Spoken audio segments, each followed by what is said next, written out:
USA Iran war వల్ల అన్ని కంట్రీస్లో ఫ్యూయల్ షార్టేజ్ అయిందనమాట. సో ఈ షార్టేజ్ వల్ల యూకే, యూరప్, పాకిస్తాన్, చైనా ఇలా ఆల్మోస్ట్ అన్ని కంట్రీస్లో ఫ్యూయల్ కాస్ట్ పెరిగింది. కానీ ఇండియాలో మాత్రం పెరగలేదు.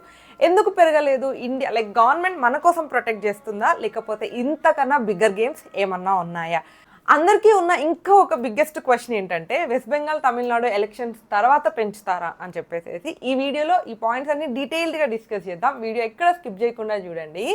Hello everyone, welcome to my channel Monika Rajesh vlogs. ఇప్పుడు మనం గ్లోబల్ సిచ్యువేషన్ ఎలా ఉందో చూద్దాం అనమాట. ఈ యుఎస్ఏ ఇరాన్ వార్ వల్ల ఏమైందంటే ఆయిల్ సప్లై డిస్టర్బ్ అయింది అందరికీ. నేను ఇంతకుముందు ఆల్రెడీ ఒక వీడియో చేశాను. స్ట్రైట్ ఆఫ్ హార్మోజ్ నుంచి ఆ రూట్ క్లోజ్ చేయడం వల్ల ఆయిల్స్ అసలు ఏ కంట్రీకి కూడా ఇంపోర్ట్ అవ్వట్లేదు అని చెప్పేసి మీకు దాని గురించి డీటెయిల్గా కావాలంటే వీడియో డిస్క్రిప్షన్లో ఉంటుంది, చూడండి.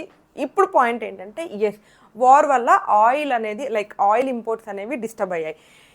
ఇలా డిస్టర్బ్ అవ్వడం వల్ల oil almost $120 per barrel increase అయిందనమాట. సో సప్లై తక్కువ ఉంది, డిమాండ్ ఎక్కువ ఉంది కాబట్టి ప్రైస్ ఆటోమేటిక్గా పెరుగుతుంది. ఇది ఓన్లీ ఆయిల్కే కాదు, ఏ ప్రొడక్ట్ అయినా కూడా సప్లై తక్కువ ఉండి డిమాండ్ ఎక్కువ ఉంటే ప్రైజెస్ పెరుగుతాయి. అందుకనే అన్ని కంట్రీస్లలో, ఈ కంట్రీ ఆ కంట్రీ అని లేదు, ఆల్మోస్ట్ అన్ని కంట్రీస్లో కూడా ఆయిల్ అంటే డీజిల్, పెట్రోల్, గ్యాస్ ఇలా అన్నిటి కాస్ట్ ఇంక్రీజ్ అయిందనమాట. కానీ ఇండియాలో మాత్రమే పెరగలేదు. ఎందుకో తెలుసా? ఇండియాలో పెట్రోల్ ప్రైస్ పెరగకుండా ఉండడానికి 3 మెయిన్ రీజన్స్ ఉన్నాయన్నమాట. అందులో ఫస్ట్ మేజర్ రీజన్ వచ్చేసేసి గవర్నమెంట్ ప్రైస్ కంట్రోల్ చేస్తుంది. ఇండియాలో 90% ఆఫ్ ద పెట్రోల్ పంప్స్ కూడా గవర్నమెంట్ కంపెనీస్వే, IOCL, BPCL, HPCL ఇలా అన్ని గవర్నమెంట్ కంపెనీస్వే. మీకు అంటే Indian bunk, Bharat petrol pump, HP అంటే అర్థమవుతుందేమో, ఇవన్నీ కూడా గవర్నమెంట్ కంపెనీస్. సో ఈ కంపెనీస్ అన్నీ ఏం చేస్తున్నాయంటే పెట్రోల్ ప్రైస్ పెరగకుండా డెలిబరేట్గా మెయింటైన్ చేస్తూ ఉన్నాయన్నమాట. అండ్ గవర్నమెంట్ కూడా ఏం ఆర్డర్స్ పాస్ చేసిందంటే పెట్రోల్ ప్రైజెస్ సడన్గా ఇంక్రీజ్ చేయొద్దు, ప్రైజెస్ కంట్రోల్లో ఉంచాలి అని చెప్పేసి ఆర్డర్స్ పాస్ చేసింది. అండ్ నెక్స్ట్ మేజర్ రీజన్ వచ్చేసేసి ఎనఫ్ ఫ్యూయల్ స్టాక్ అనమాట. ఇండియాలో మనకి ఆల్రెడీ కావాల్సినంత ఫ్యూయల్ స్టాక్ ఉండింది. ఇది మాత్రమే కాదు, ఇండియా ఆల్టర్నేట్ ఆప్షన్స్ చూస్తుంది అనమాట. వేరే కంట్రీస్ నుంచి కూడా ఫ్యూయల్ ఇంపోర్ట్ చేసుకుంటుంది. సో అందుకనే వార్ ఇంపాక్ట్ ఎక్కువగా మన మీద చూపించట్లేదు. అండ్ లాస్ట్ మేజర్ రీజన్ వచ్చేసేసి hidden subsidy or loss game అనమాట. యాక్చువల్గా గ్లోబల్గా ఆయిల్ ప్రైజెస్ మెయింటైన్ చేయడానికి ఇండియాలో చాలా ఆయిల్ కంపెనీస్కి లాసెస్ వస్తున్నాయి అనమాట. ఆల్మోస్ట్ గ్లోబల్గా 12 రూపీస్ నుంచి 15 రూపీస్ వరకు గ్లోబల్ కంట్రీస్లో ఉన్న ఆయిల్ ప్రైజెస్కి, ఇండియాలో ఆయిల్ ప్రైజెస్కి కాస్ట్ డిఫరెన్స్ ఉండింది. సో ఈ కాస్ట్ డిఫరెన్సెస్ ఆబ్వియస్గా ఆయిల్ కంపెనీస్ ప్రెజెంట్ అయితే లాస్ని అబ్జర్వ్ చేస్తున్నాయి అనమాట. అయితే ట్విస్ట్ ఏంటంటే, private companies like Nayara already prices పెంచడం స్టార్ట్ చేశాయి అనమాట. కాకపోతే ఏంటంటే అంత విజువల్గా కనిపించట్లేదు. చాలామందికి ప్రైవేట్ బంక్స్లలో పెట్రోల్ కొట్టించుకునే వాళ్ళకి అర్థమవుతూ ఉంటుంది, వాళ్ళు ఆల్రెడీ ప్రైజెస్ ఇంక్రీజ్ చేస్తున్నారు.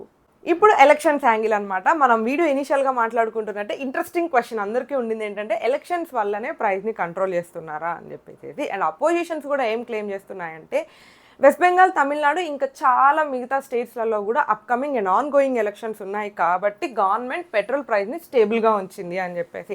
ఎందుకంటే అందరికీ తెలిసిన విషయమే, పెట్రోల్ ప్రైజెస్ ఇంక్రీజ్ ఈ టైంలో చేశారంటే అవి ఎలక్షన్స్ మీద ఎంతో కొంత ఎఫెక్ట్ చూపిస్తుంది అని చెప్పేసి.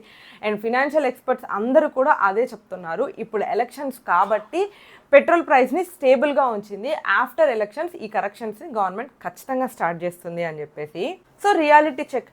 మీరు ఒక విషయం ఇప్పుడు ఖచ్చితంగా గుర్తుపెట్టుకోవాల్సిన విషయం ఏంటంటే, ఇండియాలో పెట్రోల్ ప్రైజెస్ 4 ఫ్యాక్టర్స్ మీద డిపెండ్ అయి ఉంటుందన్నమాట. ఫస్ట్ వచ్చేసేసి crude oil price, and next వచ్చేసేసి రూపీ వర్సెస్ డాలర్ అనమాట. ఇక్కడ మనకి కొంచెం రూపీ వీక్ అయినప్పుడు అలాంటప్పుడు కూడా పెట్రోల్ ప్రైజెస్ మీద డిఫరెన్సెస్ కనిపిస్తూ ఉంటాయి. అండ్ నెక్స్ట్ వచ్చేసేసి taxes, state and central government taxes, ఈ 2 ట్యాక్సెస్ కూడా మనకి పెట్రోల్ ప్రైస్ మీద పడుతూ ఉంటుంది. అండ్ లాస్ట్ వచ్చేసేసి గవర్నమెంట్ డెసిషన్ అనమాట. ఇండియాలో యాక్చువల్గా ట్యాక్స్ చాలా ఎక్కువగా ఉంటుంది. అందుకనే గ్లోబల్గా ప్రైస్ తగ్గినా కూడా ఇమ్మీడియట్గా ఇండియాలో ఆ ఎఫెక్ట్ కనిపించదు. ఎట్ ద సేమ్ టైం గ్లోబల్గా ప్రైస్ పెరిగినా కూడా తగ్గినా కూడా ఇప్పుడు ఇమ్మీడియట్గా మనకు అది కనిపించట్లేదు. సో ఫ్యూచర్ ప్రిడిక్షన్ ఏంటంటే, అందరూ అనుకుంటున్నట్టు ఎలక్షన్స్ అవ్వగానే పెట్రోల్ ప్రైజెస్ పెరుగుతాయా అని అనేసానంటే దీనికి 100% ఎస్ అని చెప్పలేం, 100% నో అని చెప్పలేం. That depends on many factors అనమాట.